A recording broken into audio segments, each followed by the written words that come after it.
many of you know, I like to be in the background, not in the foreground. So this is a big deal for me. And when she said storytelling, I was like, oh my gosh, I don't have any stories to tell. And then as I thought about it over the last few weeks, I've got too many stories to tell. And I actually think I should write a book now. So last night as I was rolling around in bed, my feet was like, Mom, what is wrong with you? Why aren't you sleeping?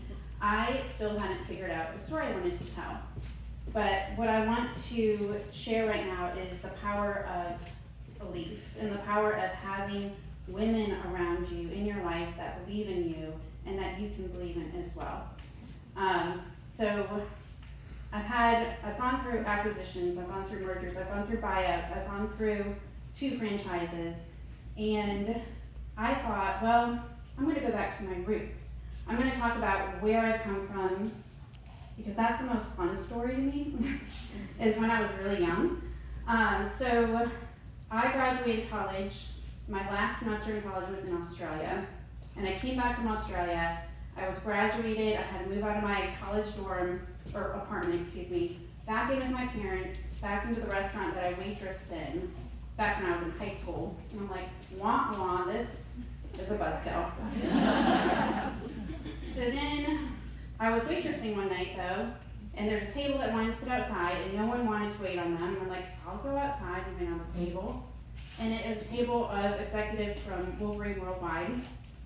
And I'm telling them about Australia, and they say, you would be perfect as a Merrill tech rep. And I'm like, what is that?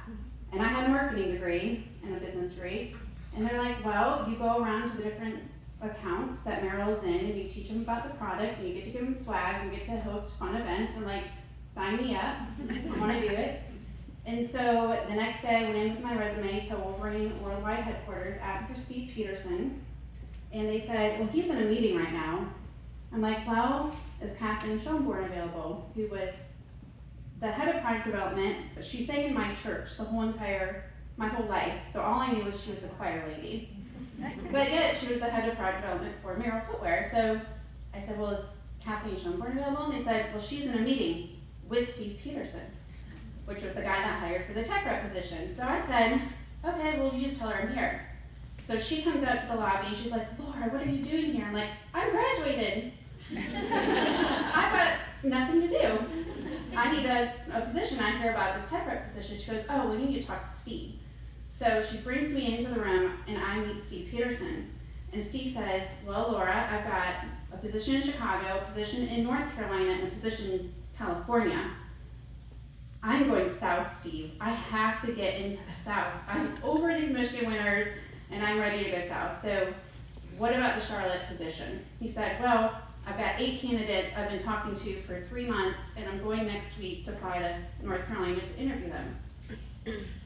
And I said, Steve, why don't you just save yourself the time and hire me? And he laughed, and so a week goes by, and I hadn't heard from him, and I'm like freaking out, like my life is over. This is the only job I could ever want in my whole world. And so he calls me on Saturday morning, after I'm like, well, I didn't get the job. Saturday morning, how about you join, do you want to join the team? And I'm like, yes, I want to join the team. Send me to North Carolina. So he did. And so my mom and I were down in Charlotte, North Carolina, apartment shopping, and couldn't find anything that felt like home or safe or whatever. So the girl whose job I was taking said, well, we need to rent our townhouse. And I said, I would love to rent out your townhouse, but I can't afford it by myself. I need a roommate. She's like, well, there's this guy that works with my husband at CarMax who also just broke up with his fiance of 6 years and needs a roommate. And I'm like, I said, Mom, I cannot live with a 28-year-old man. And then Meredith says, well, he likes to hike and bike and snowboard. I'm like, oh, well, we could be friends. So we met that night, and Matt was on the way to a concert with a couple of his friends, and his friends and him left after they had this brief introduction with me and said, if you don't move in with her, I'm moving in with her. So the next day we had dinner, my husband and my mom, and Matt. His name's Matt. My mom fell in love with him before I did.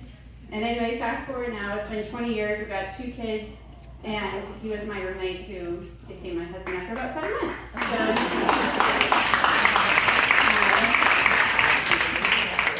So that's how I made it here, and his job transferred us to Columbia. And then when I came here, I was like, what do I do now? I didn't want to work for corporate America. I couldn't do 9 to 5, and I'm a salesperson, and I'm a business person, and so I got into real estate. And I feel super blessed because after almost 18 years in this business, I surround myself with the best women in this business, and it is a predominantly woman business, and I just feel so fortunate that there's so many women leaders right in my office, and I get to call them friends, and I get to hang out with them every day, and it's so much fun.